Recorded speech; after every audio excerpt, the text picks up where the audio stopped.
श्रोता भाई बंधु मातृशक्ति बालक मित्र सखा सबको जय श्री कृष्ण, जय सिया राम, जय श्रीमन नारायण, जय जय श्री राधे।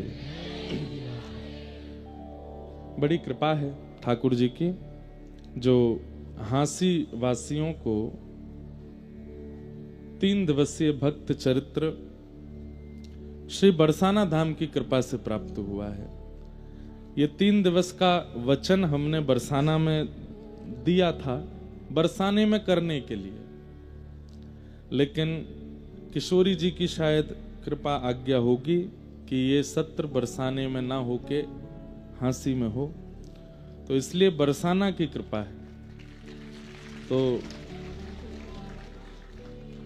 जिनको 3 दिन का समय दिया था आज वो आए भी हैं, और उन्हें याद है कि बरसाना में ये 3 दिन की अकिंचन कथा होनी थी, और 2 साल से इसका समय बदलता जा रहा था। लेकिन उनके किसी मित्र ने उनसे कहा कि हमको कथा करानी है, कोई समय हो तो दीजिए। तो उन्होंने अपना समय उनको दे दिया हांसी के लिए कि ये महाराज जी ने हमको वचन दे रखा था, आप करा लो। तो जब कभी भी आपको अवसर मिले श्री बरसाना धाम को धन्यवाद ज्ञापन करने जाइएगा। हम आए इसलिए नहीं, हम आए इसलिए धन्यवाद मत करने जाना, नहीं तो श्री जी उल्टा गिर देंगे हमको। बोले तुम गए इसके लिए हमको धन्यवाद करवाने भेजे हो। नहीं, ये 3 दिन का सत्संग आपको प्राप्त हुआ, 3 दिन के लिए ठाकुर जी के भक्तों का स्मरण आपको प्राप्त हुआ, इसके लिए धन्यवाद कहने जाइएगा। 3 दिन के लिए व्रज धाम और व्रज के रस चर्चाओं का आपको अवसर मिला, एक प्रकार से हांसी 3 दिन के लिए वृंदावन बन गया, इसलिए धन्यवाद कहने जाइएगा। तो श्री जी को जरूर प्रणाम करे आना और धन्यवाद करे आना कि हे श्री जी, आपने ऐसी अहेतु की कृपा हमारी हांसी पर की, कृपा करके आगे भी करते रहिएगा। बस इसी भाव से जाइएगा, और बड़े आनंद की बात है। सबसे पहले कल की कथा सुबह 10 बजे से होगी, आप सब लोग बिल्कुल समय से आ जाइएगा। बहुत धूप होगी, बहुत गर्मी होगी, हमें ऐसा लगता है, लेकिन आप सब लोग आ जाना। कूलर वूलर लगे हैं थोड़ा वो, क्योंकि हम उसमें कुछ कर नहीं सकते, हमको जाना है आगे, इसलिए वही समय है जिसमें हम कथा कर सकते हैं।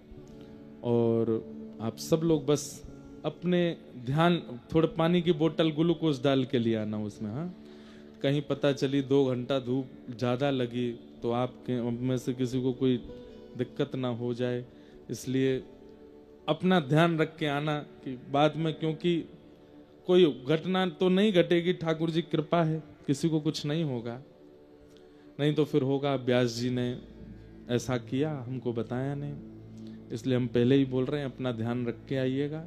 और वैसे भगवान कृपा करेंगे, मौसम ठीक रहे तो बड़े भाव से कथा सुनेंगे। और फिर इस वर्ष तो एक आध बार बीच में हिसार भी आएंगे और फिर सिरसा भी आएंगे, लेकिन वह भी 2 दिन 3 दिन के ही सत्र हैं। परंतु 7 दिन के लिए हम रोहतक आने वाले हैं, भागवत की कथा है, और हमारे श्री कपिल मुनि जी महाराज, उनका भी 3 वर्षों से लगभग उनका आग्रह था कि आप कथा करने आओ। कब आएंगे? जनवरी 2027, प्रारंभिक दिनों में ही है, 1 या 2 जनवरी से ही है। नव साल आप लोगों के साथ मनाएंगे, नव वर्ष में प्रवेश आप लोगों के साथ करेंगे। सब लोग पधारिएगा। आज हमारे मस्तराम बाबा भी पधारे हैं, इनके पावन सानिध्य में कथा है 1 से 4 नवंबर 2029 में 2026 में ही है 1 से 4 नवंबर हापुड़ में। तो हम महाराज जी को छेड़ते रहते हैं, ये बोलेंगे कब, मेरी डेट बताओ। मैंने कहा महाराज जी 1 से 3 है ना, बोले नहीं 4 है। मैंने कहा हाँ 1 से 4 2027 ना, बोले नहीं 26 है। मैं कहता हूँ हाँ हाँ, तो बोले एक वीडियो बना के भेज दो, कंफर्मेशन हो जाए तो मैं वीडियो बना देता हूँ कि इस बार हम आप उड़ा रहे हैं 1 से 4 नवंबर और आप सब लोग तैयारी रखना, तो फिर दोबारा आएगा। बोले सन तो बोला ही नहीं आपने, साल बोल के भेजो। फिर मैं कहूँगा हम हाथ उड़ा रहे हैं 1 से 4 नवंबर 2028 में, फिर इनका आएगा बोले कि मैं जो है मैं देख लो फिर मैं ये कर दूंगा। मैंने कहा नहीं नहीं अभी भेज रहा हूँ। हमने कहा हम आ रहे हैं 1 से 4 नवंबर कथा करने के लिए श्री हरिद्वार धाम में। फिर बोले अरे हापुड़ आना है। तो ऐसे हम इनको छेड़ते रहते हैं, हमारे बड़े मस्तराम बाबा हैं।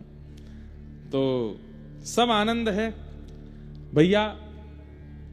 सबसे बड़ी बात है कि 365 दिन आप लोग काउंट किया कीजिए, एक कैलेंडर रखिए अपने पास और रात्रि सोने से पहले उसी तारीख पर लिखिए आज आपने कितनी बार श्री जी को स्मरण किया, आज आपने कितनी बार अपने गुरुदेव का स्मरण किया, आज कितने नाम हुए, आज कैसी सेवा हुई। यदि एक दिन भी आपका श्री जी के स्मरण में, वृंदावन के स्मरण में, भक्त स्मरण में, भगवत कथा श्रवण में नहीं व्यतीत होता है, वही दिन कहीं ना कहीं आपसे पाप करा रहा है। तो इसलिए प्रत्येक दिन ठाकुर जी की सेवा में लगे, उसका ध्यान रखने का प्रयास करो। हर दिन हमारा ठाकुर जी की सेवा में निकले। हमको तो कान पकड़ के ठाकुर जी ने पकड़ा है। 365 दिन में से भगवान की नजर नहीं लगे किसी की, आप लोगों की या किसी की भी, कि भाई ये बार बार हम बात बोल देते हैं कहीं नजर लग जाए, पर हर दिन हमसे ठाकुर जी सेवा कराते ही रहते हैं अपनी। हर दिन अपना स्मरण, अपनी कथा, अपने भक्तों के चरित्र बुलवाते हैं।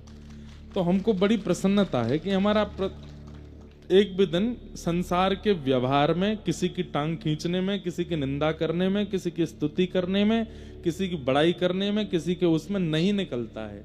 केवल हरि यश और हरि का गुणगान करने में पूरा समय निकल जाता है। आप लोग भी यही आशीष दीजिए कि ऐसे ही महाराज जी अंतिम श्वास तक आप ऐसे ही लगे रहो, करते रहो, आते रहिए। कई बार सब लोग हम पे बहुत दया करते हैं जो हमारे निकटतम हैं कि आप कितनी मेहनत कर लेते हो। हम कहते हैं संसार के लोग व्यसन करने में मेहनत करते हैं, तब कोई नहीं कहता कि आप मेहनत कर रहे हो। लेकिन हरि यश गाने वाले के प्रति ये भावना, क्योंकि वो बहुत मेहनत कर रहा है, नहीं, परिश्रम तो वो कर रहे हैं जो अपनी इंद्रियों को सुख देने के लिए संसार के विषयों का भोग करते हैं। हम परिश्रम थोड़ी कर रहे हैं। हम तो अपनी इंद्रियों को, नेत्रों को दर्शन करा रहे हैं, कानों को श्रवण करा रहे हैं, जिह्वा से गुणगान करवा रहे हैं, हाथों से करताल बजा रहे हैं, पैरों से नृत्य कर रहे हैं, परिक्रमा कर रहे हैं, शरीर से दंडवत कर रहे हैं। ये तो देह का साफल्य है। इसमें श्रम कैसा? ये तो जितना हो सके होना चाहिए, जितना हो सके बनना चाहिए। ठाकुर जी कृपा से हमारा बन रहा है। सूरदास जी का एक बहुत सुंदर पद है।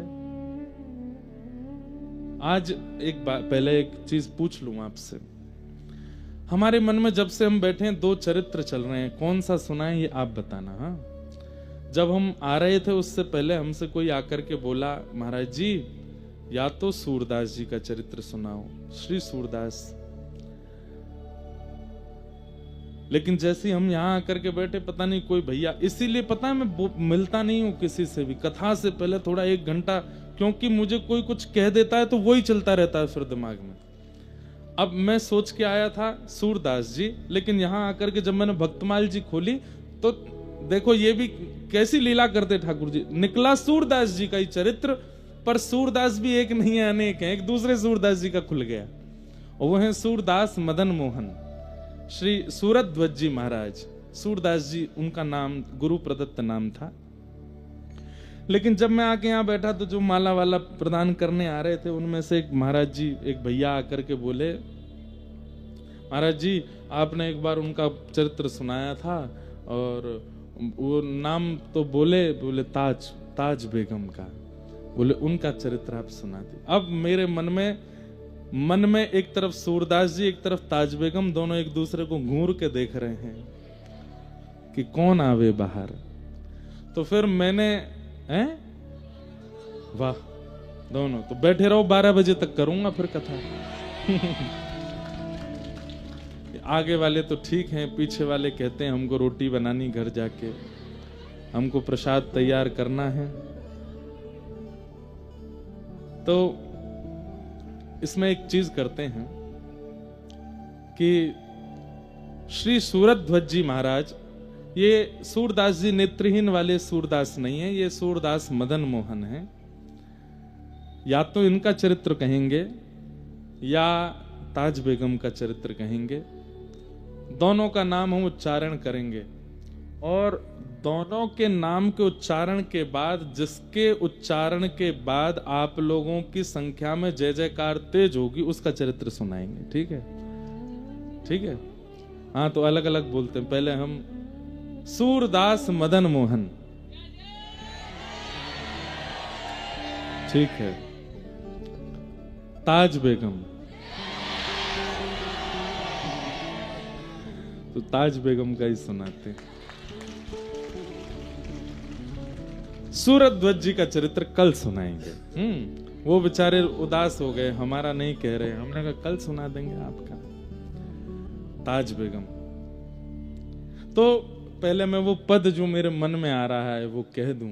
आज सुबह देख रहा था तो श्री सूरदास जी महाराज कहते हैं, अपनो दोष विचार सखीरी, अपनो दोष विचार सखीरी, उनसो कछु न कहिए, उनसो कछु न कहिए, कृपा तो लालन जू की चाहिए, कृपा तो लालन जू की चाहिए। वो तो कृपा करने के लिए तैयार बैठे हैं, पर कृपा नहीं हो रही है तो उनको मत दोष मढ़िए, अपनो दोष विचार सखीरी। मेरे से ही कोई अपराध बना है, मैंने ही कहीं कोई गलती कर दी है, मुझसे ही कुछ भूल हो गई है, मुझसे ही किसी वैष्णव का अपराध हो गया है। अपनो दोष विचार सखीरी, उनसों कछु न कहिए। ठाकुर जी से मत कहिए कि आप मेरे साथ ऐसा कर रहे हैं या आप मेरे साथ ऐसा कर रहे हैं ना। इन्हें करी करे सो आची, इन्हें करी करे सो आची, अपने सिर पे सहिए, अपने सिर पे सहिए, शूर श्याम सो कछु नहीं कहिए, सूर श्याम सो कछु नहीं कहिए। तो आप कहो महाराज जी हाथ पे हाथ धरे बरे, हाँ, जो राखें सो रहिए, कृपा तो लालन जू की चाहिए, कृपा तो लालन जू की चाहिए। अपनो दोष विचार सखीरी, अपनो दोष विचार। एक अपना निज अनुभव बताऊं आपको। मान लीजिए कि ठाकुर जी से मेरी कोई इच्छा है, मानो मैंने श्री जी से कोई प्रार्थना की और वो कार्य नहीं हो पाया, तो हम जब श्री जी पर, ठाकुर जी पर दोष ना मढ़के अपना दोष विचारते हैं कि मुझसे कोई गलती हो गई होगी, इसीलिए ये नहीं हुआ। आप अनुभव करिएगा, मैं अपना अनुभव बता रहा हूं। शाम होने से पहले पहले आपको पता चल जाएगा कि क्या गलती की आपने, जिसके कारण वो कृपा नहीं हो पाई। ठाकुर जी अनुभव करा देते हैं कि तुमने ये गलती की है, या फिर कोई अपराध आपने किया, किसी वैष्णव का अपराध किया, किसी भक्त का अपराध किया, तो आपके मन में, बुद्धि में, चित्त में, फोन पे कैसे भी करके उसका या तो चित्र या उसका स्मरण बनने लगेगा। मानो ठाकुर जी संकेत कर रहे हैं, इसका तूने अपराध किया, इसलिए वो कृपा नहीं हुई है तुझ पे। हम अपना दोष नहीं विचारते, ठाकुर जी पे सीधे मर देते हैं कि आप नहीं करना चाहते, आप ही सताना चाहते हैं, आप ही ऐसा कर रहे हैं। नहीं, वो तो तैयार बैठे हैं, पर हमसे ही कोई भूल हो जाती है। इसलिए कृपा हो चाहे ना हो, सूर श्याम सो कछु नहीं कहिए, सूर श्याम सो कछु नहीं कहिए, जो राखे सो रहिए, कृपा तो लालन जू की चाहिए, कृपा तो लालन जो की चाहिए, कृपा तो लालन जू की चाहिए। तो आइए आज श्री ताज बेगम जी का चरित्र हम लोग सुनते हैं। और हमारी विशेष प्रार्थना, जो लोग आगे बैठते हैं ना वो बीच में नहीं उठना। हाँ, पीछे वाले उठ के जाते हैं तो हमको दिक्कत कम होती है, पर आगे वाले जब उठते हैं तो हम बिल्कुल जो है भूल जाते हैं। इसलिए आगे वाले, चाहे पैर दर्द हो, पेट दर्द हो, सिर दर्द हो, कुछ भी हो, बैठे रहो।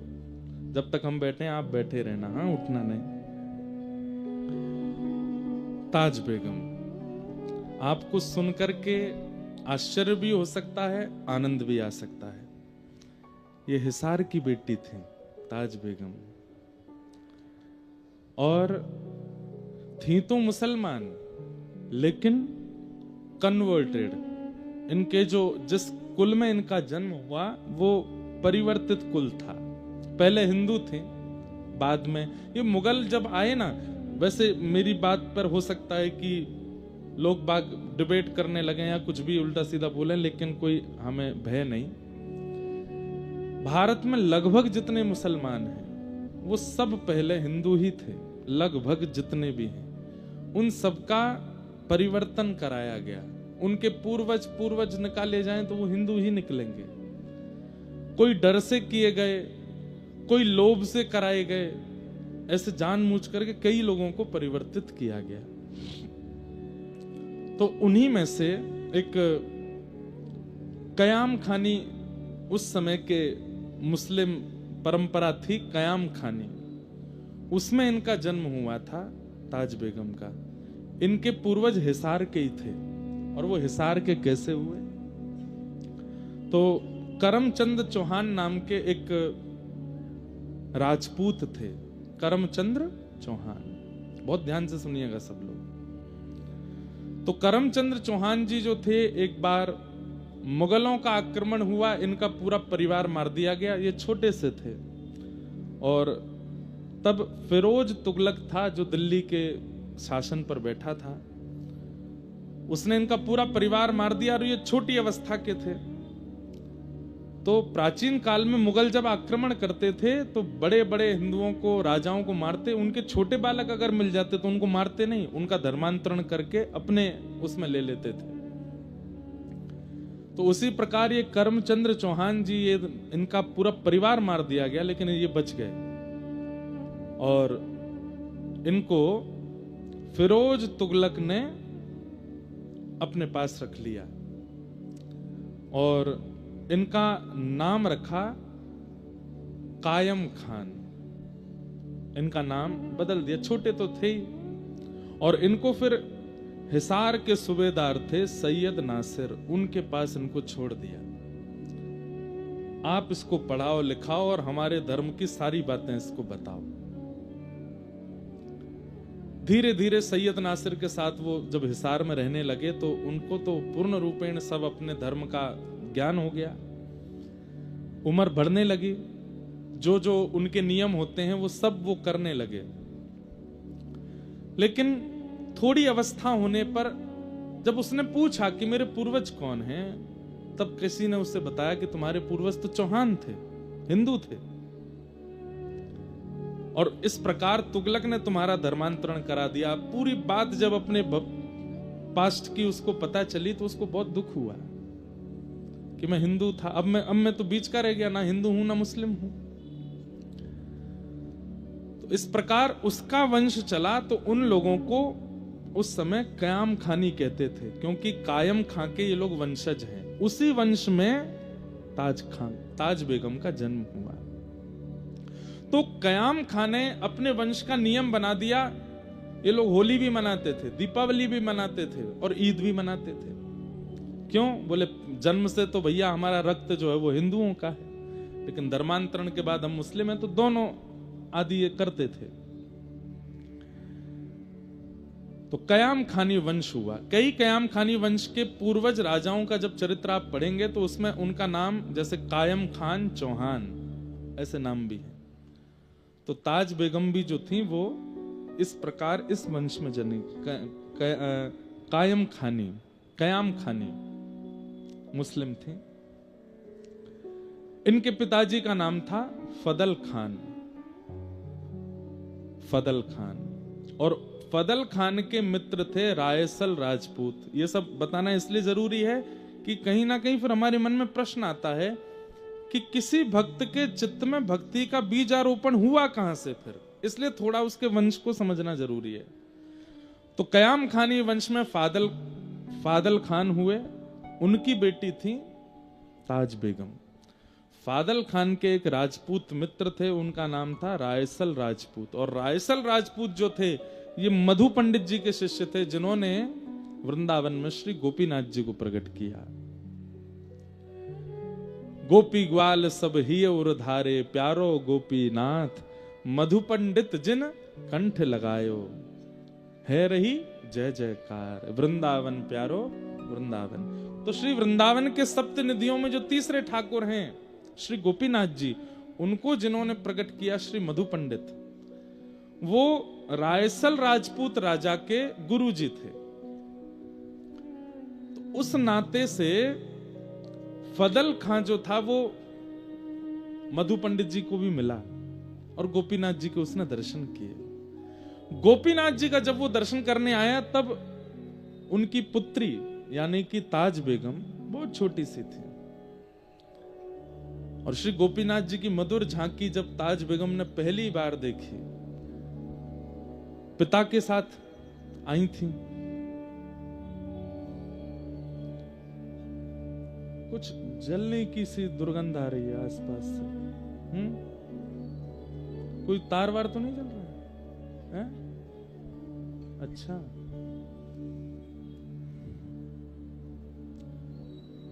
तो क्या बता रहे थे हम?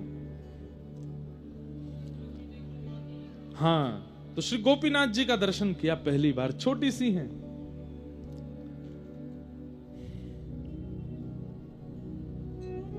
तो बड़ी असहनीय दुर्गंध है, क्या है? कुछ जल रहा है क्या आसपास पीछे?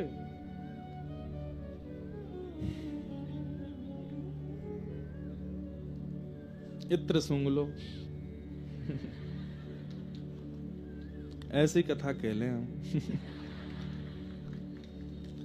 हे मेरे नाथ रक्षा करो।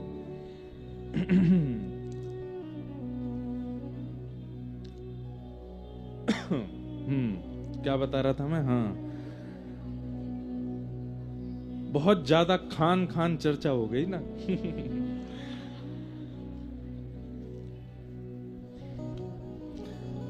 तो सुनिए सुनिए सुनिए। हाँ, तो पहली बार गोपीनाथ जी को देखा।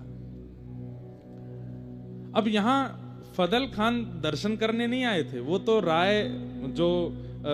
रायसल राजपूत थे, उनसे मिलने आए थे। और रायसल राजपूत मधु पंडित जी से मिलने गए थे। तो बस वहां उन तीनों की चर्चा चल रही थी किसी बात पर। यहां ये खेलती खेलती आंगन में, और ताज बेगम अंदर चली गई।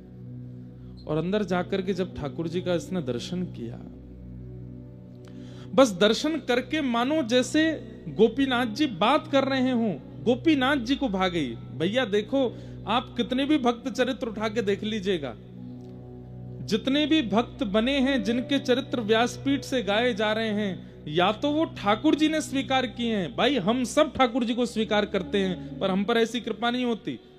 दो ही भक्तों के चरित्र व्यासपीठ से सुनाए जाते हैं, सुने जाते हैं, पढ़े जाते हैं। पहले वो जिनको ठाकुर जी ने स्वीकार किया,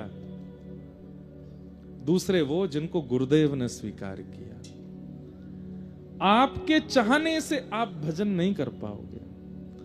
इसलिए मैं कहता हूं कि आप भजन पर ध्यान दीजिए, नाम पर ध्यान दीजिए, नियम पर ध्यान दीजिए, पर उससे भी कई गुना ज्यादा ध्यान इस बात पर दीजिए कि मैं अपना निर्माण ऐसा करूं, अपने स्वभाव व्यवहार विचारों का निर्माण ऐसा करूं कि मैं ठाकुर को या अपने गुरुदेव को प्रिय लग जाऊं।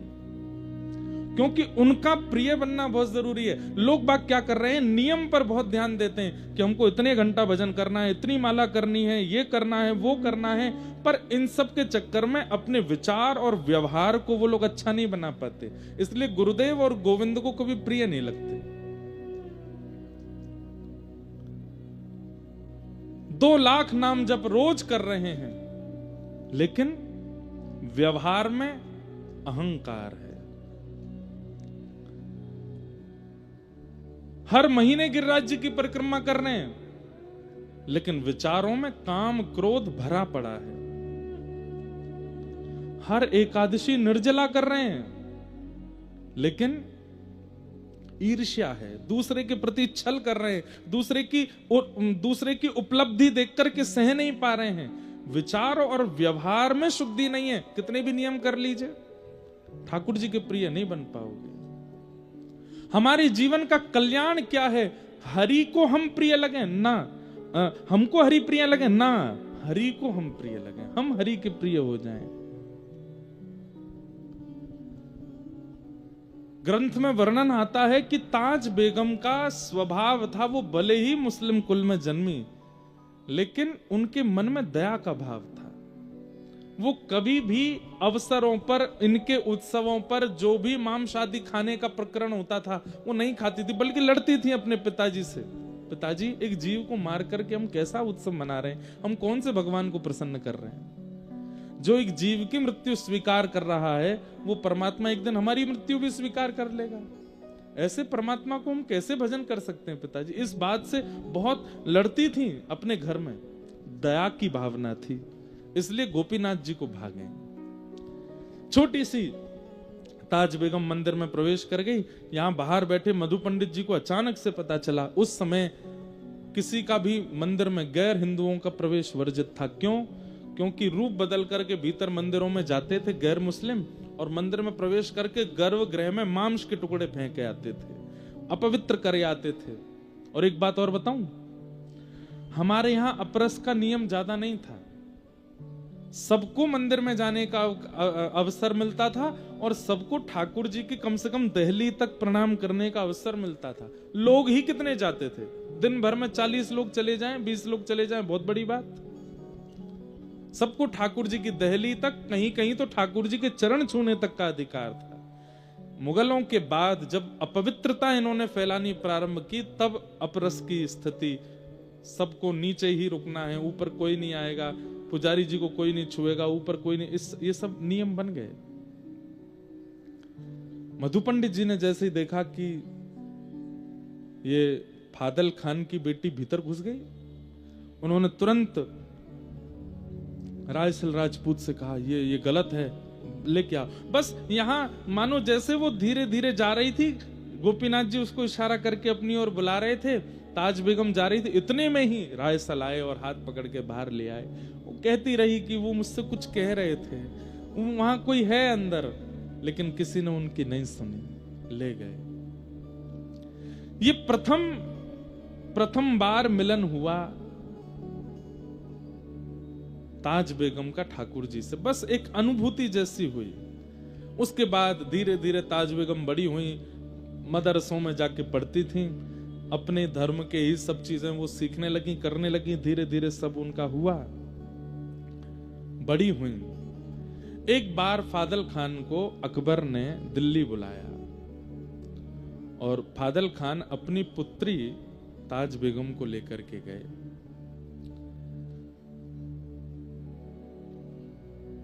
जैसे ही सभा में ताज बेगम पर अकबर की दृष्टि पड़ी, और वो जिस काम से बुलाया था वो काम वाम तो सब भूल गए। उसने फादल खान से कहा, हम तुम्हारे सब काम करवाएंगे, जो तुम कहोगे सब कर लेंगे, तुम्हारी जो जो हिसार में तुम चीजें चाहते हो, ये करवाना है वो करवाना है, और भी तुम्हारा सब हम करने को तैयार हैं, पर बदले में हमें कुछ चाहिए। बोले क्या? तुम्हारी पुत्री को हम अपनी बेगम बनाना चाहते हैं। फादल खान सुन करके बहुत चक्का रह गया, बोले कि महाराज आप मेरी पुत्री से विवाह करेंगे? बोले हाँ। उसके लिए तो मानो जैसे परमात्मा प्रकट होके बोल रहे हूं कि अपनी पुत्री मुझे दे दो, अकबर कह रहा है। फादल खान बोले कि मौलवी से दिन निकलवाने की भी जरूरत नहीं महाराज, जिस दिन आप कहो तब ब्याह कर दूंगा। और बादशाह अकबर ने ताज बेगम के साथ विवाह किया। सुंदर तो वो बहुत थी और बादशाह लोग यही देखते थे, इसके अलावा उनकी तो अनेक पत्नियां होती थी। ताज बेगम के साथ विवाह कर लिया। लेकिन अकबर के यहां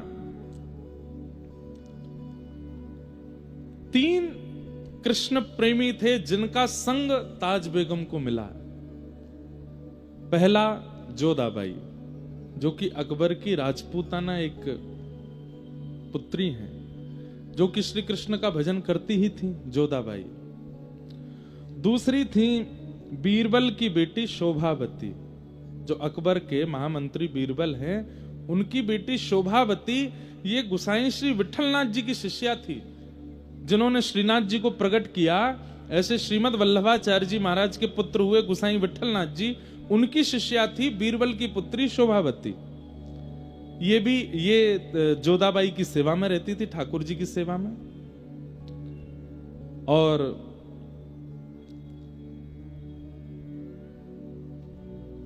तीसरी हुई वृंदावन दास जी, एक थे, उनकी बेटी लीलावती।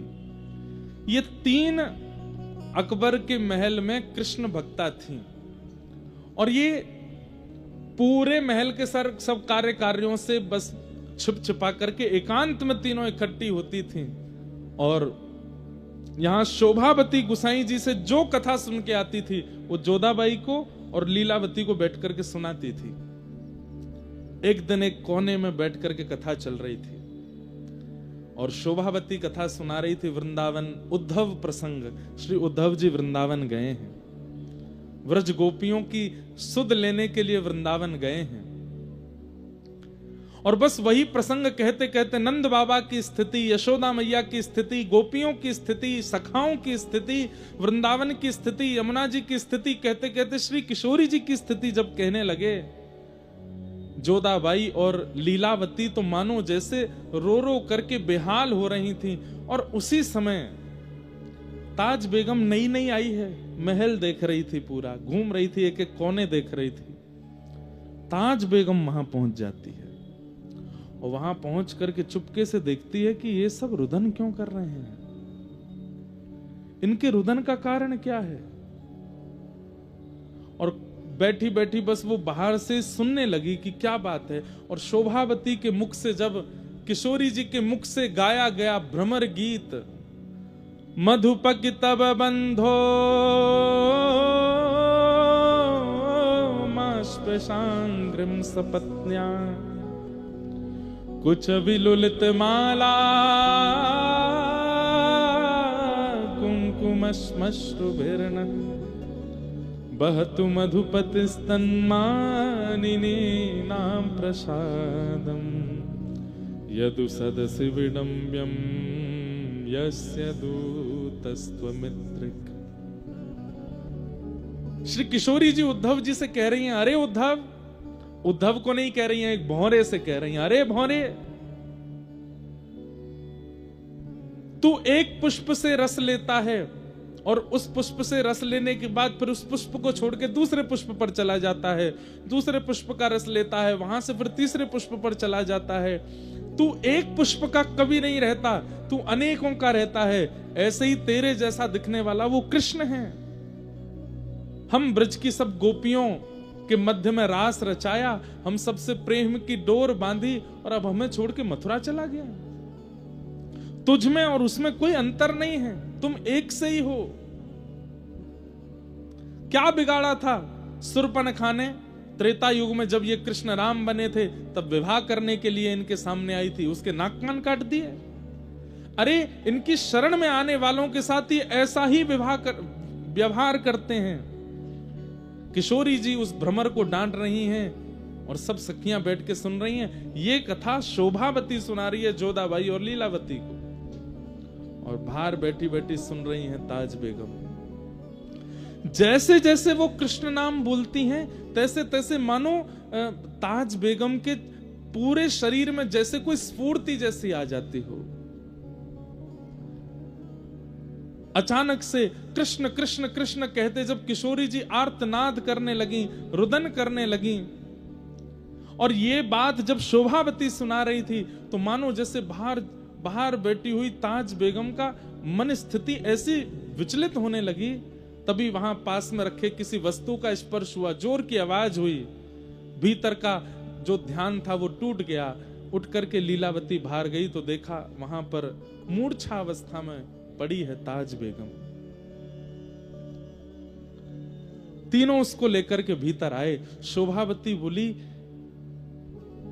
ये स्थिति तो किसी अत्यंत प्रेमी की होती है। नेत्रों में आंसू हैं, मुख कंपायमान हो रहा है, शरीर पूरा ज्वर से चढ़ रहा है, ये स्थिति इसकी कैसे हो गई? हे जोधाबाई, मुझे लगता है कि ताज बेगम कहीं ना कहीं किसी ना किसी रूप में हमारे प्रियतम से जुड़ी हुई है, तभी ऐसी स्थिति इसकी बनी है। ये प्रेम पुलकित लक्षण सामान्य रूप से किसी के अंदर प्रकट नहीं होते जो इसके अंदर प्रकट हो रहे हैं। जल का छिड़काव किया। ताज बेगम जब होश में आई, पूछा, तुम ऐसी क्यों हो गई थी? ताज बेगम कहती है, आप जो यहां बैठ करके सुना रही थी, मुझे नहीं पता वो कौन है, मुझे नहीं पता उद्धव कौन है, मुझे नहीं पता वो गोपियां कौन है, ये वृंदावन, ये मथुरा, ये सब क्या है। बस मुझे एक बात याद है कि मैं बाल्यकाल में अपने पिता के साथ वृंदावन गई थी और वहां मैंने एक झांकी देखी थी। शोभावती बोली, थोड़ा बताओगी कैसी झांकी? बोला, हाँ, वो झांकी तो मुझे आज भी अनुभव होती है। कैसी झांकी थी? बोले, सिर पर मुकुट धारण था, कमल जैसे सुंदर नेत्र थे, मधुर मुस्कान थी, ऐसे भुजा में वंशी धारण की हुई थी, पीतांबरी पहनी हुई थी और पैर कुछ टेढ़े से धारण कर रखे थे, सीधे नहीं खड़े थे वो, और मुझे अपनी ओर इशारा कर रहे थे। शोभावती, जोधाबाई और लीलावती तीनों सुनकर के रुदन करने लगी और बार बार ताज बेगम को हृदय से लगाने लगी। अरे, तुम तो चुनी हुई हो, तुम तो पहले ही स्वीकार कर ली गई हो। ताज बेगम बोली, मैं नहीं जानती इन सब के बारे में ज्यादा, पर पता नहीं क्यों आपके मुख से वो बात सुनना, आप लोगों की यह स्थिति देखना, मुझे मन कर रहा था कि आप शांत ना हो और मैं उसे सुनती रहूं। आप जब वर्णन कर रही थी, मेरे चित्त में अपने आप प्रकट हो रहा था कि कोई नदी बह रही है, सुंदर सुंदर वृक्ष वल्लरियां हैं, सुंदर पर्वत हैं, और वहां नील कांति का कोई व्यक्ति घूम रहा है, उसका मुख नहीं दिख रहा था। ये सारे अनुभव होना सामान्य बात नहीं थी एक जोधाबाई के लिए, जो मदरसों में पढ़ी है, जिसने पूर्ण रूपेण संपूर्ण मुस्लिम भावों को अपने जीवन में रखा है। वो कैसे अनुभव कर सकती है इन बातों का? ठाकुर जी ने चुना है उसे। अब तो 3 से 4 हो गई और शोभावती, लीलावती, जोधाबाई जब जब कीर्तन भजन करती हैं, ताज बेगम बैठ करके सुनती और सुन के खूब रोती है। लेकिन ताज बेगम अकबर को इतनी प्रिय थी, वो ज्यादा देर अपने से दूर उसको रहने नहीं देते थे, और ये घूम घूम करके आती और बस इनसे योजना बनवाती कि कैसे भी मुझे उनसे दूर लाओ। जोधाबाई के ठाकुर जी का उत्सव होता, ताज बेगम खूब उसमें आनंद करती। यही कथाओं की श्रृंखला चलती गई और चलते चलते कुछ समय वर्ष निकल गया। आज ताज बेगम शोभावती से कहती है, मुझे ऐसा क्यों लगता है कि मैं एक जगह रुक गई हूं, उससे आगे नहीं बढ़ पा रही हूं। मैं एक स्थान पर ही, एक भाव में ही हूं, उससे ऊपर मेरे भाव जा नहीं पा रहे हैं। आप नित्य कथा सुनाती हैं, पर मेरी स्थिति एक ही जगह, मानो जैसे मैं कहीं फंस गई हूं। उससे आगे बढ़ने का, इस पथ पर और आगे जाने का, जिस प्रियतम की आप चर्चा सुनाती हैं, उनसे और मिलने का और क्या उपाय हो सकता है? तब शोभावती कहती है, गुरु आश्रय, शरणागति, गुरु दीक्षा, ब्रह्म संबंध, यही हैं वो नियम जिनसे कोई गुरु तुम्हें स्वीकार, मतलब भगवत प्राप्त व्यक्ति तुम्हें स्वीकार करे तो तुम्हारी गति बढ़ने लगेगी। ताज बेगम बोली मुझे गुरु कैसे मिलेंगे? बोले मेरे गुरुदेव गुसाई श्री विठलनाथ जी हैं, तुम चाहो तो उनसे दीक्षा ले लो। बोले कैसे लूंगी मैं? मुझे कभी बादशाह जाने नहीं देंगे, और बादशाह आप लोग जानते हैं कि वो 24 घंटे मेरी पहरेदारी सी करते रहते हैं, पूछते रहते हैं कहां है ताज, कहां है ताज, कहां है। उन्हें 24 घंटे मैं चाहिए हूं। इन सबके बीच से निकल करके गुरु आश्रित होना ये कैसे होगा? बहुत ध्यान से सुनिए, आज पहली बार हम इतने विस्तार से सुना रहे हैं ताज बेगम का चरित्र। तब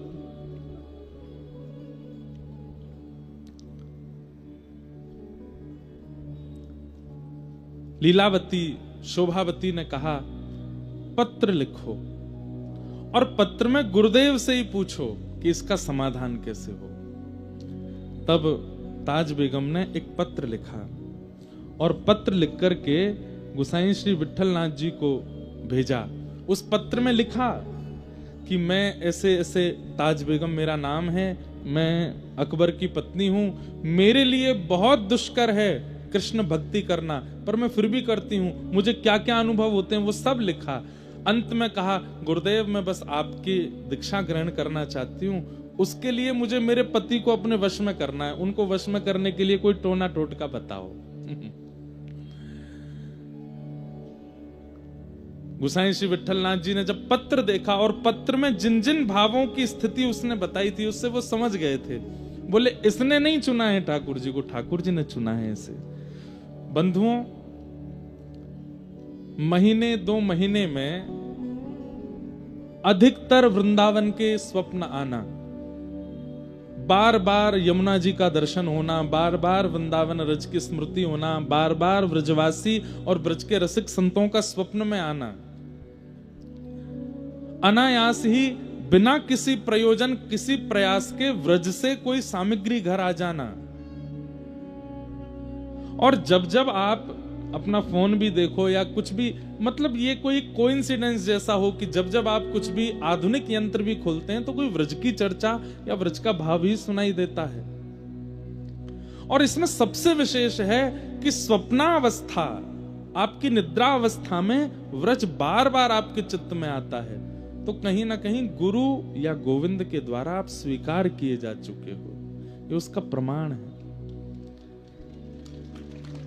ताली तो आपने ऐसे बजाई जैसे सबको स्वप्न आता है वृंदावन का। नहीं, महीने में 1 बार आ गया, 2 महीने में 2 बार आ गया, ये नहीं, बार बार आता है, बार बार स्मृति होती है वृंदावन की।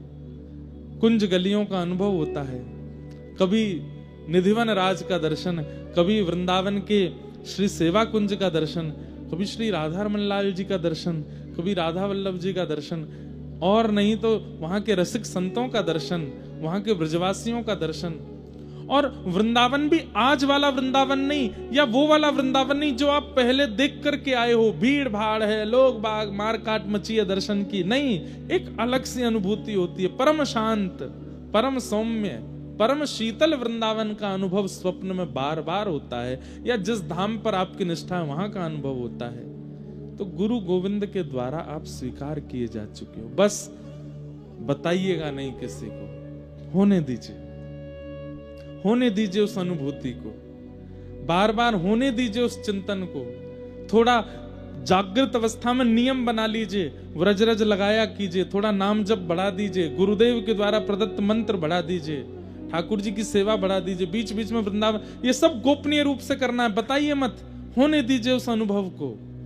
एक दिन वही अनुभव एक ऐसी स्थिति पर ले जाएगा जिस स्थिति की प्राप्ति के लिए तरसते हैं वैष्णव जन। बस एक चीज का ध्यान रखना है, रस बतावे से रस घटे, बताना नहीं है।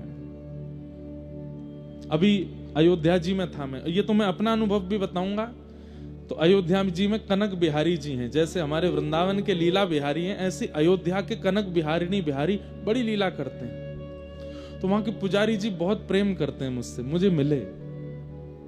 मतलब आप ये सोच लीजिए, रामानंदी संप्रदाय के जितने भी शीर्ष संत हैं, आप मलुकपीठ वाले महाराज जी के आगे कनक बिहारी जी का नाम ले दीजिए, उनके नेत्र सजल हो जाते हैं। रामानंदी संतों के आगे अयोध्या के श्री कनक बिहारी जी का केवल स्मरण कर कह दीजिए वहां से प्रसाद लाएं, वो झूम उठते हैं। वहां के पुजारी जी अभी बैठे थे तो मैंने उनसे पूछा, मैंने कहा महाराज जी श्री राघव जी का अनुभव तो होता है, क्योंकि प्रेम रामायण में और भी कई जगह पर कनक बिहारी जी की बड़ी लीलाएं हैं। ये वही कनक बिहारी जी हैं जिनको श्री कृष्ण ने द्वापर युग में अयोध्या आके अपने हाथ से स्थापित किया। और एक बात सुनाऊं, कितनी मधुर बात है। भगवान रुक्मणी जी की जिद थी कि मुझे अयोध्या दर्शन करना है, तो भगवान रुक्मणी जी को लेकर अयोध्या गए। और जब अयोध्या गए तो अयोध्या में जाकर के प्रभु श्री कृष्ण ने जब राम विग्रह का दर्शन किया, अपने राम स्वरूप का दर्शन किया, तो श्री कृष्ण के नेत्र सजल हो गए।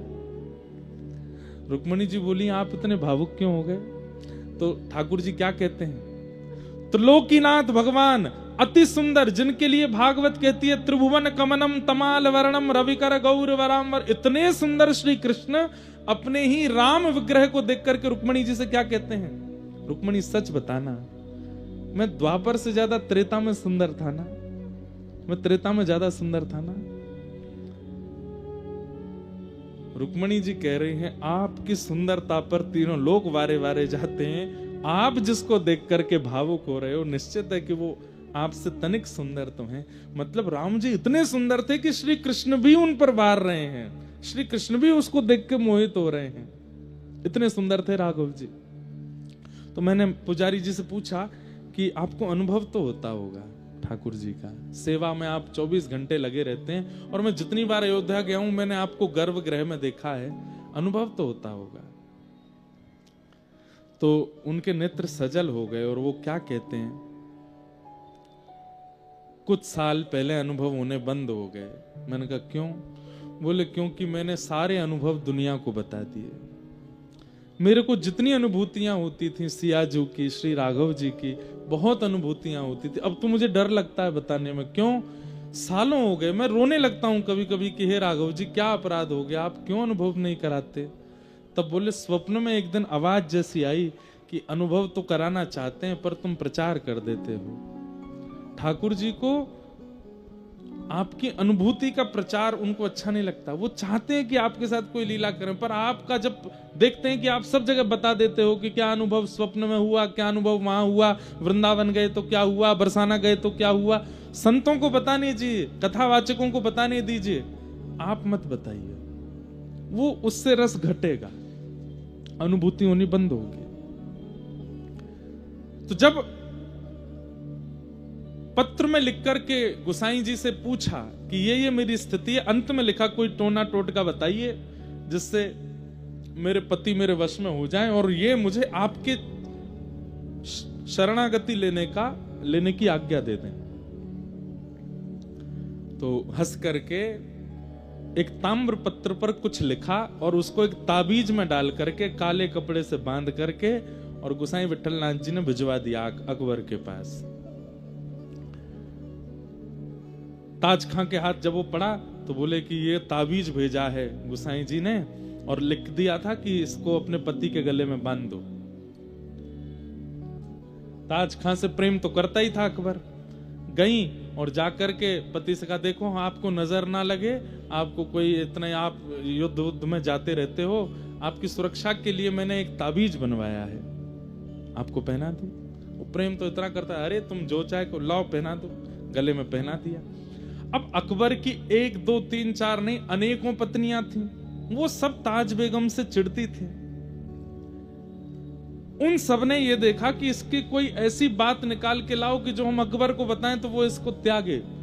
तब किसी ने बताया, बोले कि जोधाबाई तो हिंदू है, उसको तो अकबर ने आज्ञा दी है कि तुम अपना भजन कीर्तन करो, पर मैंने देखा है लीलावती शोभावती और जोधाबाई की सत्संग में छुप करके ये भी जाती है। और कहीं ना कहीं अकबर के गले में जो ताबीज है इसने किसी हिंदू फकीर से बनवा के मंगवाया है अकबर को अपने वश में करने के लिए। ये बात जाकर के अकबर को बता दी। अकबर ने ताज बेगम को हाजिर किया, बोले ये ताबीज किसी हिंदू फकीर ने बनाया, क्या ये बात सत्य है?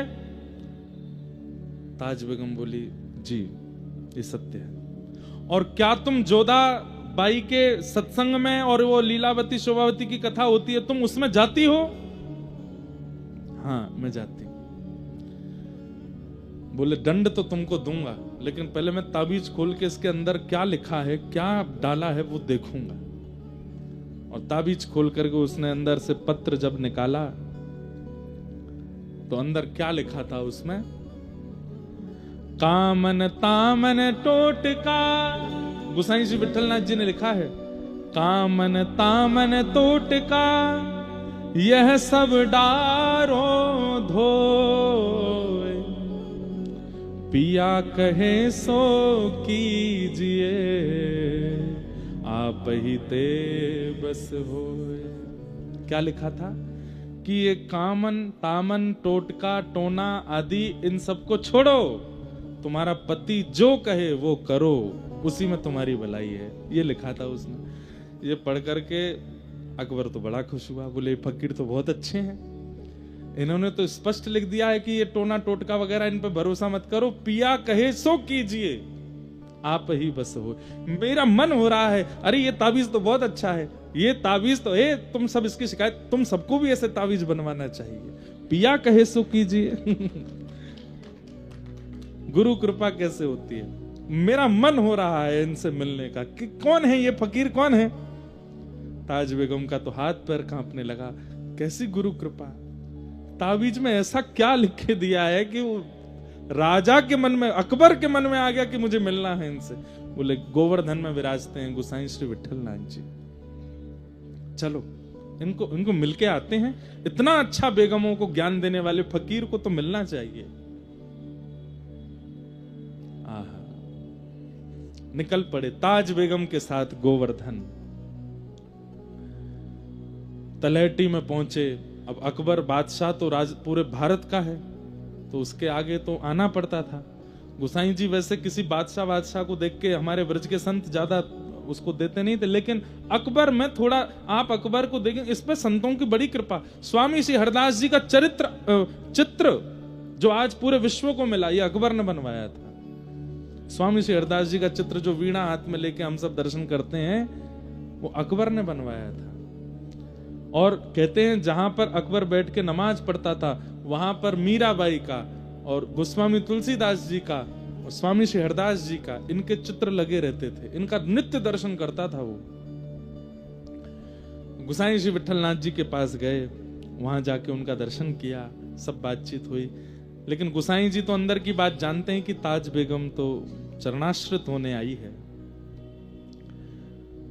तब कहा कि आपकी बड़ी कृपा है, आपने मेरी पत्नी को, ये ज्ञान तो सबको मिलना चाहिए, आपने बहुत अच्छा लिखा, मेरा मन हो गया आपसे मिलने का। तब उन्होंने कहा,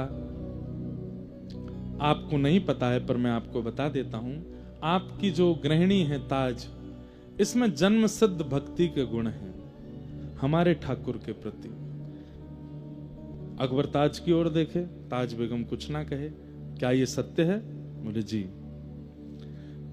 लेकिन इस पर आप कुछ कर नहीं सकते। देखिए वो आपका कुछ बुरा नहीं चाहती हैं, और ये तो स्वतंत्रता है, वो किसी को भी भजे। वो मुसलमान है, लेकिन आप तो जानते हैं ये कायम खां परिवार से हैं, इनके पूर्वज तो हिंदू ही थे। इनके मन में थोड़ा कृष्ण भक्ति है, तो ये चरणाश्रित होना चाहती हैं, मुझे करने दीजिए। अकबर बोला, मैं रात्रि भर सोचूंगा। लेकिन अकबर के ऊपर भी कैसी कृपा, रात भर सोच के उसने सुबह आज्ञा दे दी। बोले ठीक है, तुम इनसे गुरु दीक्षा ले लो। और आज वो नाच रही हैं, नृत्य कर रही हैं गोवर्धन की तलहटी में। ताज बेगम के जीवन में एक चीज का आपको अनुभव होगा कि इनको ठाकुर जी ने बहुत वियोग नहीं दिया। वियोग दिया है, अंतिम समय में आएगा वो चरित्र भी, पर प्रारंभिक समय में इनको बड़ी अनुकूलताएं मिली। बहुत जल्दी जल्दी भक्ति का मार्ग प्रशस्त होता चला गया। और गोसाई श्री विठलनाथ जी से इन्होंने चरण शरणागति प्राप्त की। प्राप्त करने के बाद गोसाई जी ने इनको मंत्र आदि दे दिए और कहा, अब सेवा वेवा तो तुम्हारे यहाँ होगी नहीं, बस तुम ये मंत्र जप लिया करना, जाओ।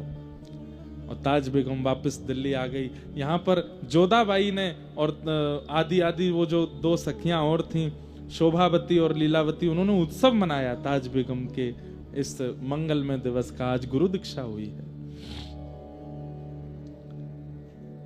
ताज बेगम अब लिखने लगी हैं। गुरु कृपा होते ही लिखना प्रारंभ हो गया। और ताज बेगम सबसे पहला क्या लिखती है? छैल जो छबीला सब रंग में रंगीला बड़ा, छैल जो छबीला सब रंग में रंगीला बड़ा, चित्त का अड़ीला कहू देव तो सुन्यारा है। माल गल सोहे नाक मोती सेत जो है कान, कुंडल मन मोहे लाल मुकुट सिर धारा है। दुष्ट जन मारे सब संत जो उबारे ताज, चित्त में निहारे प्रण प्रीत करवारा है। नंदजू को प्यारा जिन कंस को पछाड़ा, वह वृंदावन वारा कृष्ण साहिब हमारा है। वह वृंदावन वारा कृष्ण साहिब हमारा है। और ताज बेगम लिखती हैं और सुनकर के जोधाबाई आदि सब निहाल हो जाती है। एक बात तो मैं कहता हूं बंधुओं,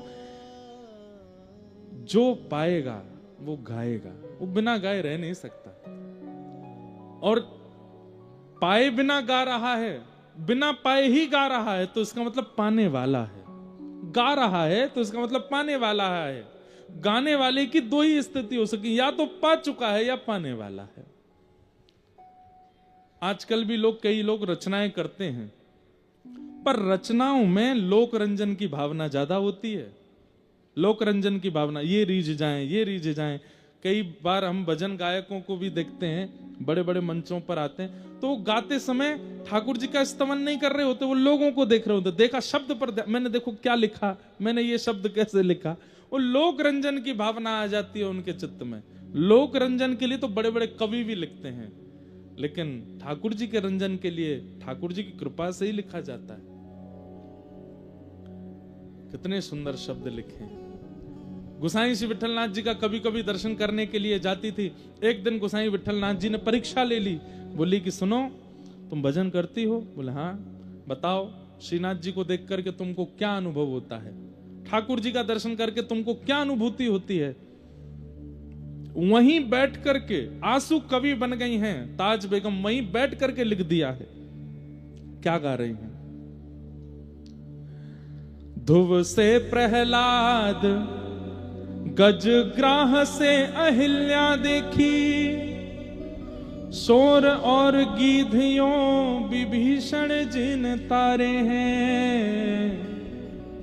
पापी अजामिल सुर हरि रैदास कहूं, नानक मलूक ताज तुलसी के प्यारे हैं। धनी नाम देव दादू सदना कसाई जान, गणिका कबीर मीरा सेन उर धारे हैं। जगत को जीवन जहान बीच नाम सुनो, राधा के वल्लभ कृष्ण वल्लभ हमारे हैं। राधा के वल्लभ कृष्ण वल्लभ हमारे। हे नाथ, हे गुरुदेव, मुझे इनके प्रति वल्लभ की स्थिति होती है। राधा के वल्लभ ये हैं और हमारे वल्लभ कृष्ण हैं। मुझे इनमें ऐसा लगता है कि ये मेरे प्रियतम हैं। अच्छा, एक बात और स्पष्ट कर दूं, गोसाई विठलनाथ जी मंदिर में नहीं ले जाते ताज बेगम को, बाहर मिलते हैं मंदिर से। और ताज बेगम भी साजवाज के साथ आती है। भाई रानी है, लेकिन वह भी इतनी मर्यादा जानती है, कभी नहीं कहती कि मुझे अंदर ले चलो। बाहर ही बैठ के मिलते हैं गोसाई जी उससे। एक खिड़की है, वहां से दर्शन करती है। आज गुरुदेव से कहती है, अब मैं रह नहीं पा रही हूं दिल्ली में, मैं क्या करूं? बार बार मेरे प्राण निकलने को होते हैं। मुझे वृंदावन चाहिए, मुझे व्रज चाहिए, मैं यहां से दूर नहीं रह पाऊंगी। गोसाई जी ने कुछ नियम बताए, बोले इनका पालन किया करो। अब यहां अकबर को भी अनुभूति हो रही है कि धीरे धीरे धीरे धीरे ताज बेगम जो है ये हमारे वश में नहीं है। इसकी स्थिति अब ऐसी होती जा रही है कि वो दिखने लगी है। 4-5 मौलवियों ने आकर के अकबर से कह दिया, अकबर हमने महल में सुना है कि एक हिंदुवानी आपकी मुगलानी जो है वो हिंदुवानियों का प्रचार करती है, वहां हमने सुना है विठलनाथ जी से दीक्षा लेके आई है, ऐसा ऐसा कुछ। तो अकबर कहते नहीं नहीं ऐसा कुछ नहीं। बोले अगर ऐसा है तो ये आपकी राजगद्दी के लिए बहुत घातक है। अगर ये बात पूरे भारत के मुसलमानों को पता चलेगी तो आपके प्रति श्रद्धा खत्म हो जाएगी। अकबर को लगने लगा कि जोधाबाई तक तो ठीक है, लेकिन ताज बेगम की खबर अगर बाहर फैल गई कि वो कृष्ण भजन करती है, कथा सुनती है, तो मेरे प्रति अश्रद्धा हो जाएगी। तो एक दिन ताज बेगम से बोलते हैं, देखो तुम बार बार वृंदावन मत जाया करो। ताज बेगम बोली, देखिए मैं वृंदावन के बिना रह नहीं सकती, अब मैं वृंदावन के बिना रह नहीं सकती, अब मुझे जाना है और मैं आपसे प्रार्थना कर रही हूं, मुझे रोकिए मत, नहीं तो मेरा देह रह जाएगा, प्राण निकल जाएंगे। मैं बस आपसे एक ही चीज मांगी, हर महीने मुझे वृंदावन जाने दिया कीजिए, मैं वृंदावन के बिना अब रह नहीं सकती।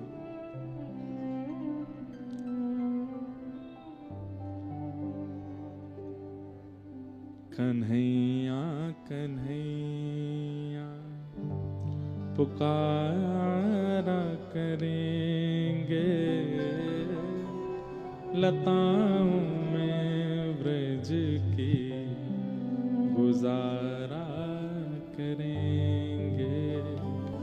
कन्हैया कन्हैया पुकारा करेंगे, लताओं में ब्रज की गुजारा करेंगे। हो जो रूठेंगे हमसे वो बांके बिहारी,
वृंदावन वृंदावन वृंदावन रहो रे, वृंदावन वृंदावन वृंदावन चलो रे, वृंदावन की गलियों में राधे राधे कहो रे, हाँ वृंदावन की गलियों में राधे राधे कहो रे, श्री वृंदावन वृंदावन वृंदावन रहो रे, श्री वृंदावन वृंदावन वृंदावन कहो रे, हे वृंदावन की गलियों में राधे राधे कहो रे, श्री वृंदावन की गलियों में श्यामा श्यामा रटो रे, जय राधे राधे, जय राधे राधे, जय राधे राधे,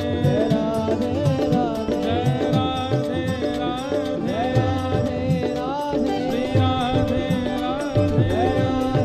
राधे, हम श्याम से मिला दे, वृंदावन में बसा दे, श्री राधे राधे, जय राधे राधे, श्री राधे राधे, जय राधे राधे, जय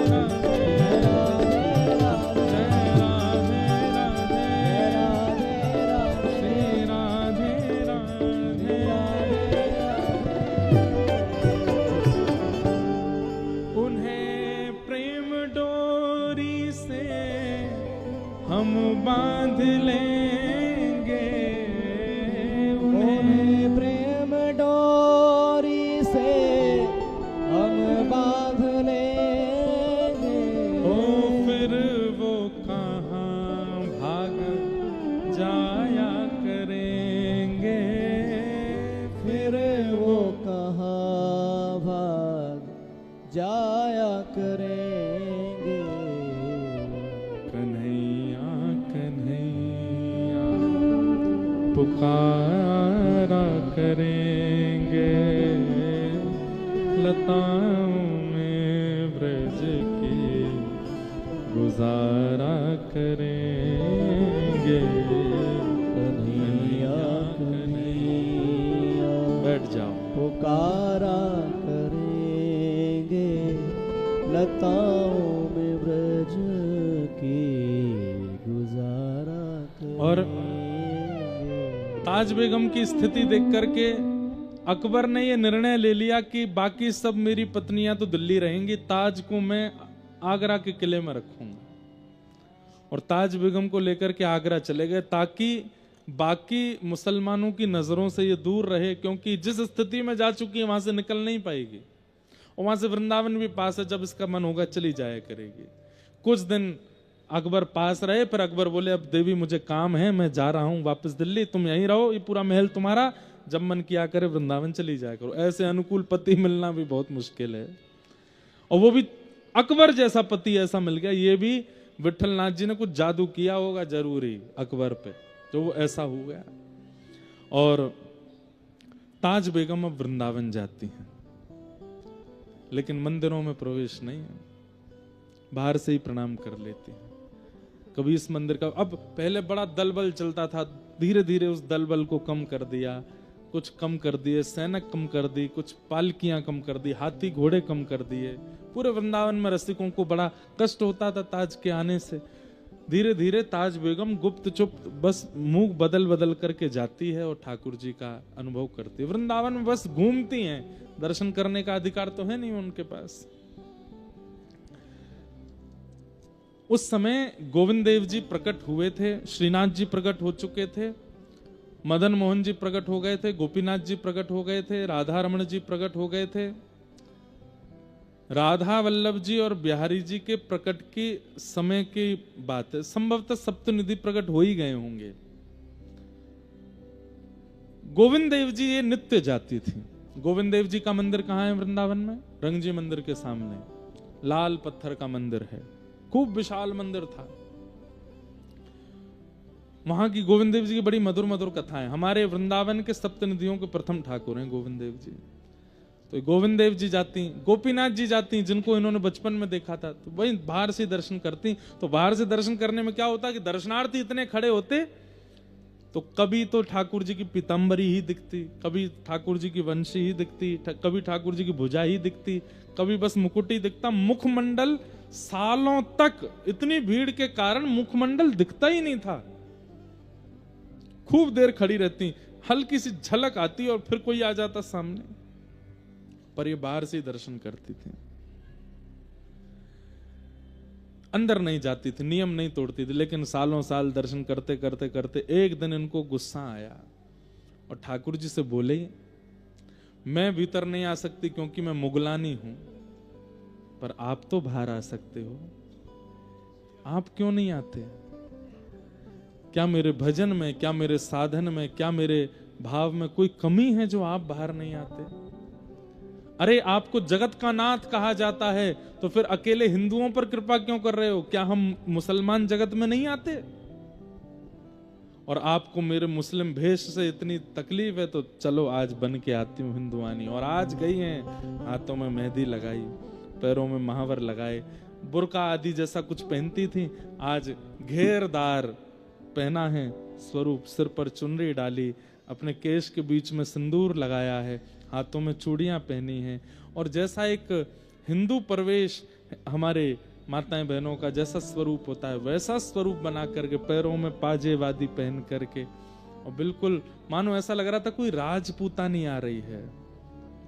आज श्रृंगार करके आई और गोविंद देव जी के सामने खड़े होकर के ताज बेगम ने एक पद गाया, सुनो दिल जानी मेरे दिल की कहानी, सुनो दिल जानी मेरे दिल की कहानी, तेरे हाथ हूँ बिकानी, तेरे हाथ हूँ बिकानी, बदनाम भी सहूंगी, सुनो दिल जानी मेरे दिल की कहानी। शब्दों में थोड़े उर्दू शब्द हो सकते हैं क्योंकि मुसलमान ही हैं।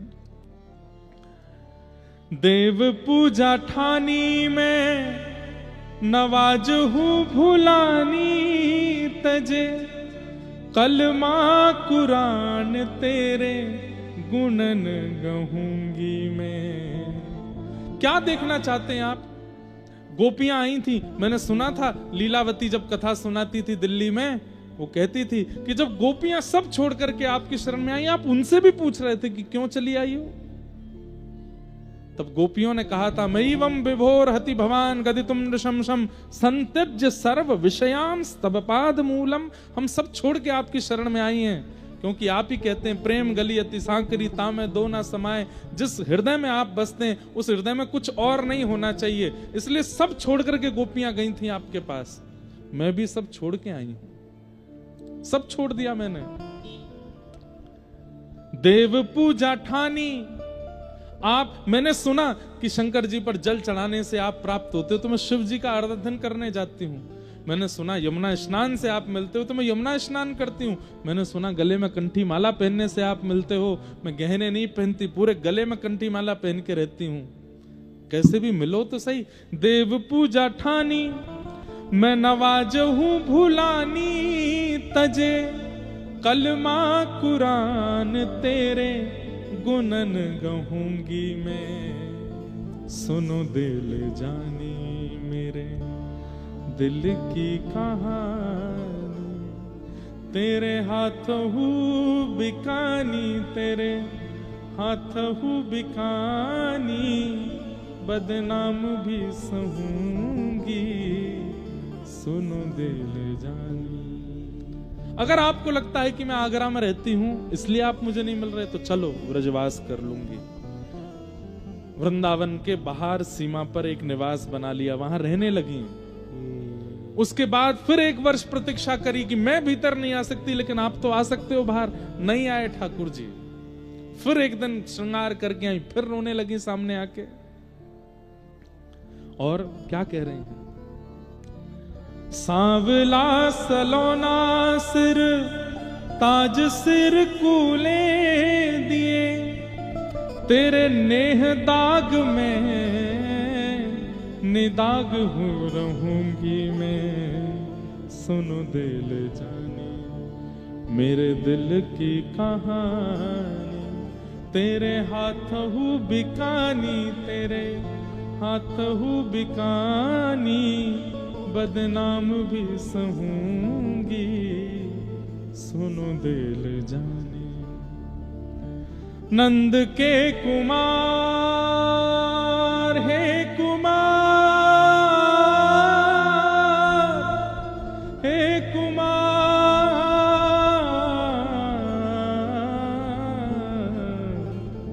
नंद के कुमार कुर्बान तेरी सूरत पे, हूँ तो मुसलमानी हिंदुआनी हो रहूंगी मैं। आज से सिंदूर भरूंगी, हाथों में चूड़ी पहनूंगी, महावर लगाऊंगी। जैसे आपको हिंदू प्रिय है तो मैं हिंदू बन के रहूंगी। सुनो दिल जानी मेरे दिल की कहानी, तेरे हाथ हूँ बिकानी, तेरे हाथ हूँ बिकानी, बदनाम भी सहूंगी। सुनो दिल जानी।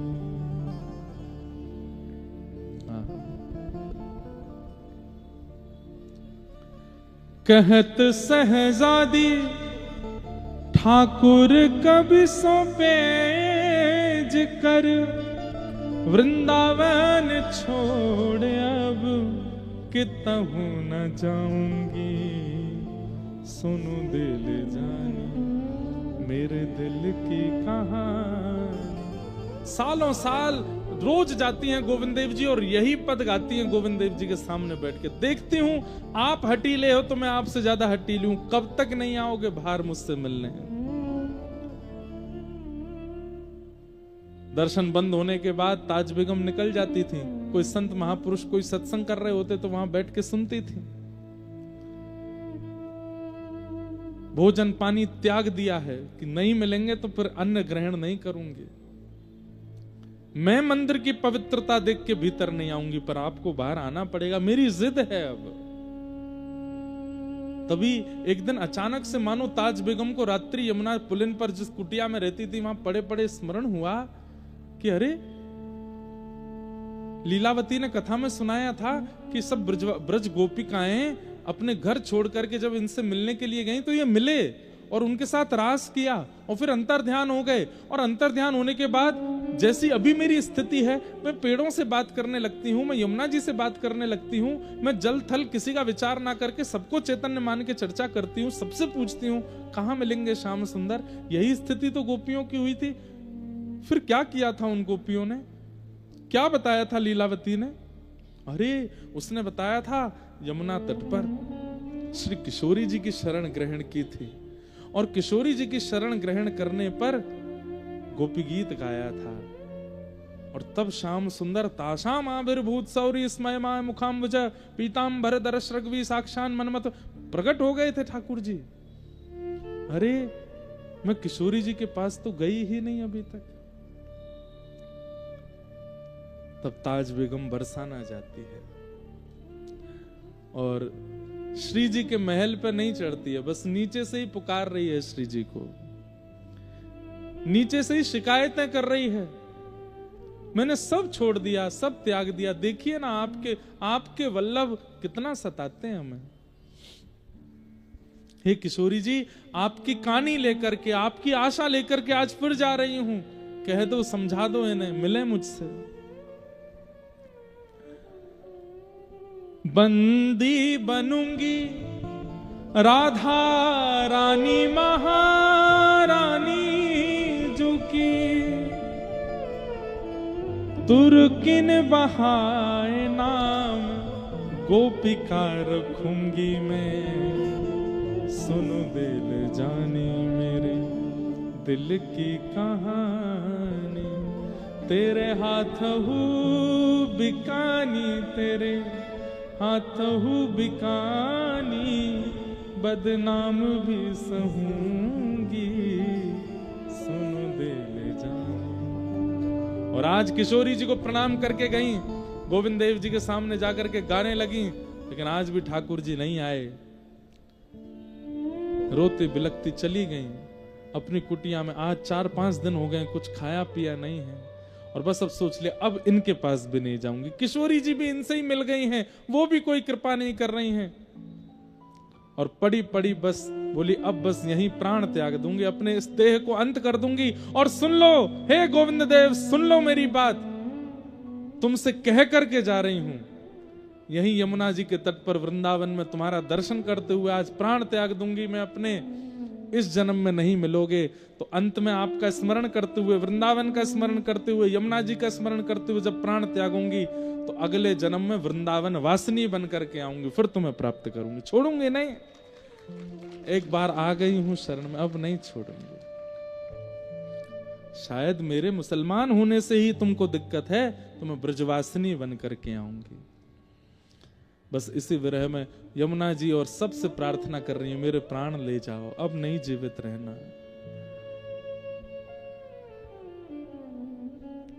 तभी गोविंद देव जी अपने भोग प्रसाद का थाल एक अपनी पीतांबरी में बांध करके अपने कंधा पर धार, ये बड़ा थाल है, धर के निकल पड़े मंदिर से। अर्धरात्रि का समय है, चंदन की सौंधी सुगंधी आ रही है, ताज बेगम के नेत्र खुल नहीं रहे हैं, भूखी प्यासी है कितने दिनों से। अरे बड़े बड़े उसमें रही है, राजशाही तरीकों से रही है, भूखा रहने का अधिकार उसको अभ्यास नहीं है। प्यास के कारण जीव सूख गई है, कंठ सूख गया है, प्राण निकलने की स्थिति में है। और उसी समय देखती है कि किसी ने दरवाजे पर दस्तक दी है, चंदन की सुगंधी से पूरी कुटिया महक उठी है। और तभी द्वार खुलता है। आहा, वरहा पीडम नटवर वपुः कर्णयो कर्णकारं बिभ्रतवासः कनक कपिसं वैजयन्तीं च मालां वंशी विभूषित करा नवनीर दाभात पीतांबरा अरुण बिंब फलाधरोष्ठात। कमल नयन श्याम सुंदर की ऐसी मधुर झांकी, अपने कंधे पर थाल लिए, दूसरा हाथ अपने कमर पर रखे और थाड़े हैं। अरे ताज, तो को भूख ना लगे? देख करके तो ताज बेगम बस अपने होश खो बैठी है। श्याम सुंदर, गोविंद देव, मेरे मदन मोहन, मेरे साहिब आप हैं क्या? हाँ, मैं ही आया हूं। मूर्छित हो गई, वहीं मूर्छित हो गई। ठाकुर जी अपना थाल रखे, ताज बेगम के सिर पर अपना हाथ फेरने लगे, उसके अश्रु पोंछे, और बस ये क्षणिक सी कृपा करके ठाकुर जी वहां से अंतर ध्यान हो गए। कोई कहता है ठाकुर जी घर आएंगे तो हम ऐसा करेंगे, ठाकुर जी घर आएंगे तो हम अंगना सजाएंगे, दीप जलाएंगे। अरे ठाकुर जी घर आएंगे, बेहोश हो जाओगे आप, उनकी रूप झांकी सह नहीं कर पाओगे। और एक बात बोलूं, ठाकुर जी घर आए और आप कुछ कर पाए तो समझो ठाकुर जी ने कोई और आया है। ठाकुर जी घर आए तो कुछ नहीं होगा, कुछ कर ही नहीं पाओगे, बैठे रह जाओगे, स्तब्ध मूर्तिमंत हो जाओगे, आपकी इंद्रियां शिथिल हो जाएंगी। ठाकुर जी चले गए, अपनी पीतांबरी और पीतांबरी में बंधे थाल को छोड़ गए। थोड़ी देर बाद जब होश आया, रोने लगे, निकल करके बाहर पूरे वृंदावन की परिक्रमा रोते हुए लगाया। कहां चले गए श्याम सुंदर, कहां चले गए आप? नहीं मिले। देखा सुबह का सूर्योदय हो रहा है, कुटिया पर आ गई है, पूरे वृंदावन को देख लिया, लेकिन ठाकुर जी नहीं मिले। तब अपनी कुटिया के बाहर उस रज को बार बार अपने अंग से लगाती, यहीं तो खड़े थे, ऐसे ही तो ठाड़े थे, और उस थाल को अपने कंधे पर उठाती है, ठाकुर जी की तरह ठाड़ी हो जाती है, ऐसे ही तो ठाड़े थे, वह आकृति बनाने लगती है। पीतांबरी को हृदय से लगा लेती है, बार बार उसको कभी मुख से लगाती है, हृदय से लगाती, हृदय से लगाती है। थाल में रखे प्रसाद को खूब प्रेम से पाती है, यमुना जल पान करती है। और वहीं से किशोरी जी को प्रणाम करती है। आज तक बरसाने नहीं गई थी तो नहीं आए, हे श्यामाजू कल आपकी शरण में आई तो देखो नंद नंदन थाल लेकर के आए, मुझे पवाने के लिए आए। बस अब कुछ नहीं चाहिए, बस ये दर्शन अवलोकन हो गया और कुछ नहीं चाहिए। बस अब एक ही आश है, मुझे ले जाइए, मैं अब नहीं रह सकती इस संसार में। यमुना जल से थाल को पहुंच करके किसी के हाथ मंदिर भिजवा दिया। मंदिर के पुजारी ढूंढ ही रहे थे थाल कहां चला गया। जब थाल आया और पीतांबरी रखी देखी तो बोले कहां से लाए हो? बोले ताज बेगम के यहां से। पुजारी जी ने आके ताज बेगम से पूछा थाल तुम्हारे पास कैसे आया? बोले कि क्या मेरी सामर्थ्य है लाने की? नहीं तो कैसे आया होगा समझ जाइए। आप सुबह गए थे तो क्या मंदिर ताला खुला हुआ था? बोले नहीं। तो सोच जाइए कैसे आया था। पुजारी जी को ये बात समझ आ गई और उन्होंने जाकर के पूरे वृंदावन में ये बात फैला दी कि श्री ठाकुर जी ताज बेगम के यहां जाते हैं। अब तो यश होने लगा ताज बेगम का, घबरा गई इससे, ये नहीं चाहिए था मुझे। अब तो जहां से निकलती हैं लोग प्रणाम करते हैं, दंडवत करते हैं। अब तो मंदिर के द्वार खोल दिए, बोले भीतर आ जाओ दर्शन कर लो। ताज बेगम कहती नहीं, ये सब नहीं चाहिए था। आधी रात में ही वृंदावन छोड़ करके महावन चली गई, गोकुल के पास। भ्रातः तिष्ठ टले टले विटपिनाम ग्रामेषु भिक्षामटः स्वच्छंदम पिबयामुनम जलमलम चीराणि कंथाम कुरु सम्मानम कलयाति घोर गरलम। भक्ति में सबसे बड़ा विष क्या है? बहुत सम्मान मिलना। मिलना दोष नहीं है, उस सम्मान को ग्रहण करना ये बहुत बड़ा विष है। भक्ति घटेगी। हमसे पूछिए कितना अपने आप को बचाना पड़ता है, इतना सम्मान देते हैं, इतना सब कुछ मिलता है, नहीं स्वीकार करना। मतलब उनको तो दिखाना पड़ता है कि सब स्वीकार है, पर मन से उसका त्याग करना पड़ता है, नहीं तो भक्ति में शून्यता आ जाएगी। आधी रात निकल पड़ी और महावन चली गई ताज बेगम, और वहां जाकर के बस कृष्ण गोविंद का नाम गुणगान करती। अब एक बहुत सुंदर पद है, मुझे याद नहीं है, लेकिन उसकी अंतिम पंक्ति याद है। अब ताज बेगम बहुत सुंदर सुंदर पद रचना करने लगी है। अब हिंदी भाषा में करने लगी है, हिंदी से भी ब्रज भाषा में करने लगी। अब उर्दू शब्दों का प्रयोग नहीं करती है। तब होली का समय आया और वहीं महावन में एकांत में अपनी कुटिया में बैठी बैठी ताज बेगम मानसी चिंतन करती है ठाकुर जी का। और तब धमार का पद उन्होंने गाया, जो आज भी श्रीनाथ जी में धमार जब होली के पद आते हैं तो वो पद गाया जाता है। बहुरी ढप बाज रहे, इस प्रकार से वो पद है ताज बेगम का।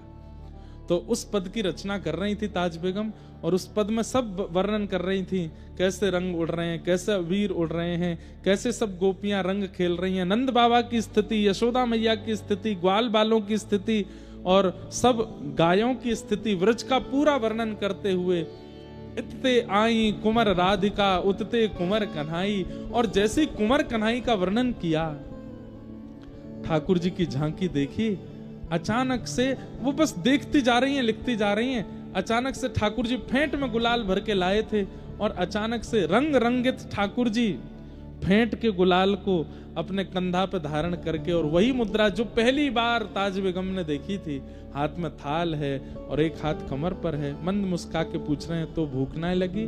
बस वही झांकी पुनः ठाकुर जी ने प्रकट कर दी मानसी में। और यहाँ पद लिख रही हैं, वो पद लिखते लिखते अचानक रुक गई। अब इस रूप का कैसे वर्णन करूं?